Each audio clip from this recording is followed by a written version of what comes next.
I Buddy Holly. Buddy Holly and Jerry Garcia are the two reasons I play guitar.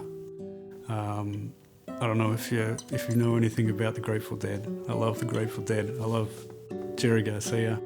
I was going to go to the States with a friend to go on the Grateful Dead summer tour.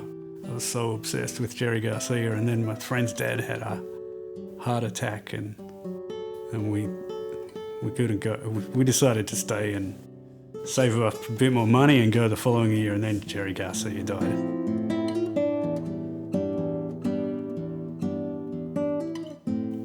I was always attracted to, with Buddy Holly, just the sound, like just the sound of it. Like he wrote these great, like every song's such a gem of a pop song, but then the guitar, the guitar parts he was playing, I was really taken by them as a kid. And then when I first heard the Grateful Dead, I think Jerry Garcia's kind of like a lot of guitarists, they just, they play what they know, but he always had this kind of searching quality that would, quite often lead to failure. But I like the searching quality of it. And I also found that same thing when I first heard Bill Frisell. I was like, what is this guy why isn't he just, ripping out a solo? But, so maybe that's the thing I'm really attracted to with guitar is people trying to find something new every time they play it.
Antilotic's a trio with two saxophones and guitar.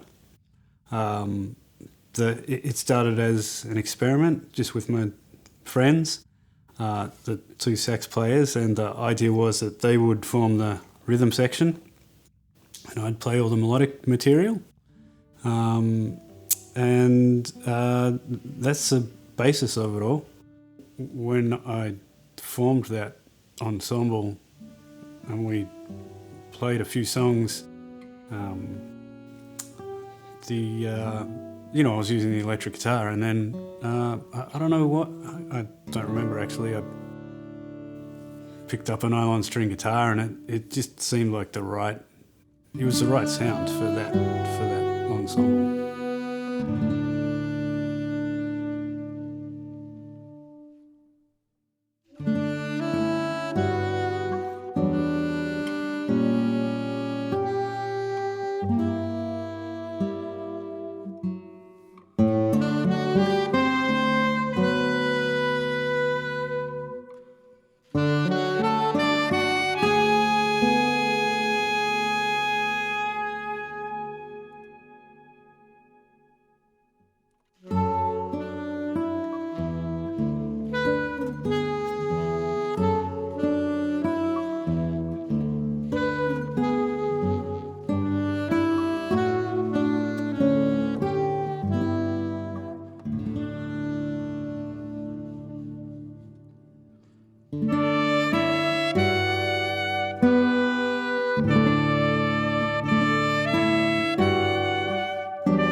we worked on that for 3 or 4 years, probably just playing stuff and never really being happy with it. It was very hard to make it work.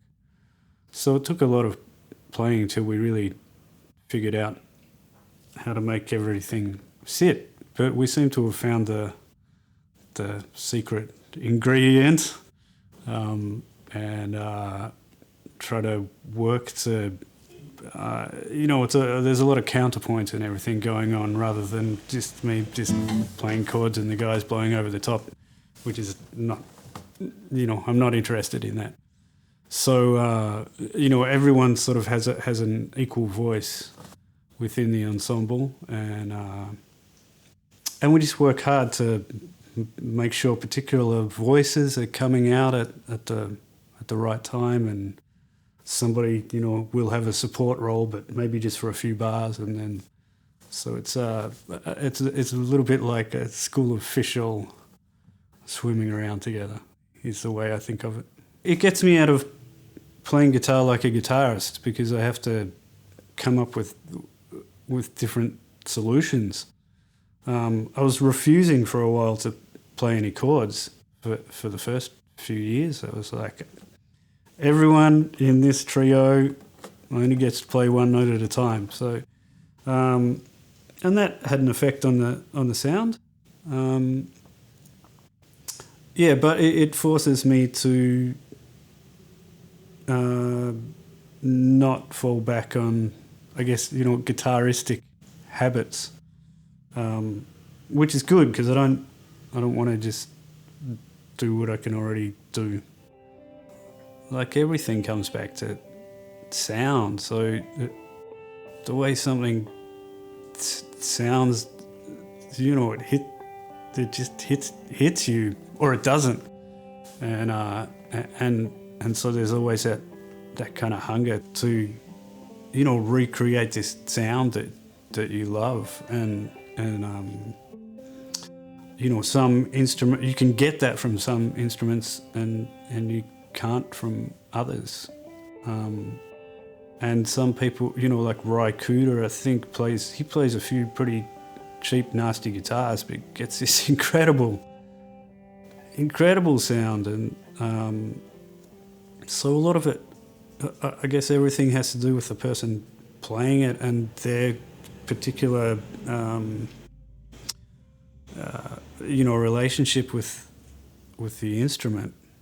Personally, I really like sustain a lot.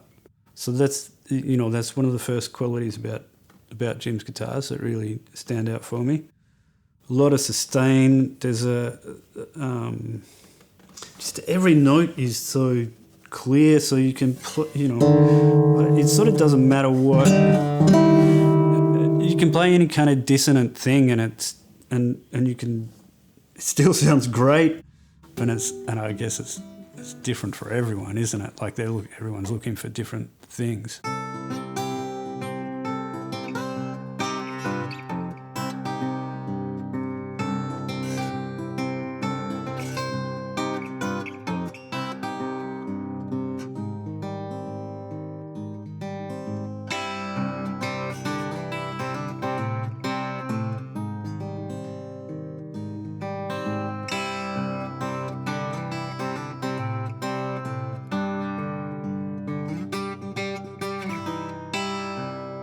I was in this shop and I was playing this guitar that I really liked, but I wanted one with a cutaway at the time. And I said to the guy, "You got one with a cutaway?" He's like, "Yeah, there's one out the back, I'll go and get it." And he was gone for ages, and he came back and he goes, "I know there's one out there, I just can't find it yet, but why don't you try this while I'm gone?" He knew I was a sucker. So anyway, I kind of looked at it and I thought, "Oh man, this looks terrible." And then I just I was like, "Oh my God."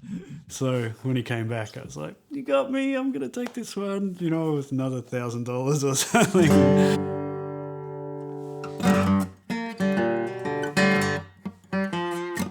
So I bought this beautiful old Martin, and sounded great, and I brought it home and I used it for years, and then I moved overseas for a while, and I came back and I pulled it out, and it was kind of collapsing in on itself, and Jim was recommended to me, and I don't understand what he does, but what I got back was this incredible.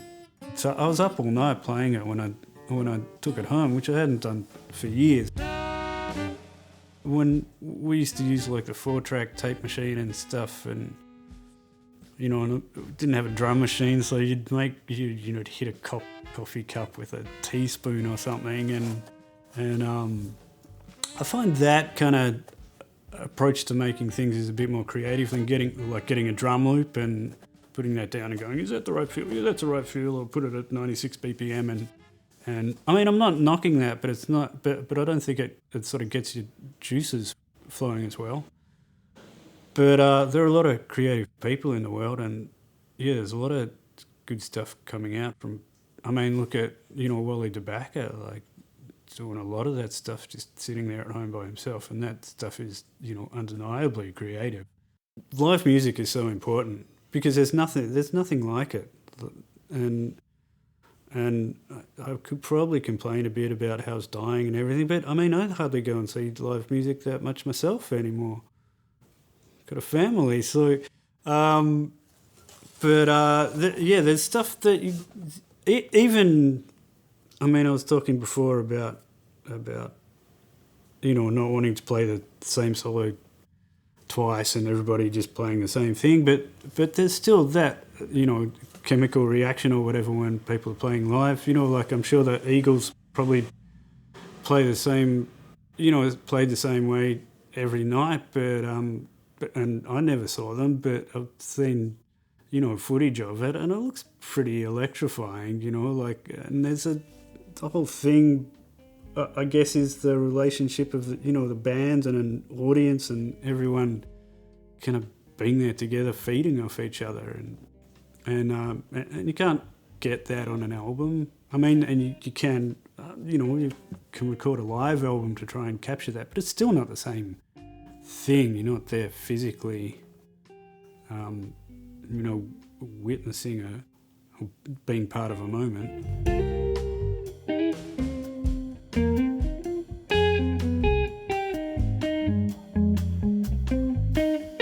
I think maybe that access to, the internet, like the access to, I mean, if we couldn't afford to go out, we'd go and hire the, Pink Floyd Live at Pompeii video, and sit around and watch that. But, and that cost $3. But now, you can sit at home and you could stay there forever without ever leaving your room and never scratch the surface of what's out there, which is kind of exciting, in its own way. But I guess maybe life's expensive now and it's just easier to stay at home and look at a screen than it is to go out and spend the money you don't have. Which is sad, but I don't know, but maybe that's just the way things are now. It's, because people will usually take the easy option. If it's easy to stay at home and order in a pizza and watch something on the box, then they're going to do that rather than get up and go. I mean, most people, but there are people who care.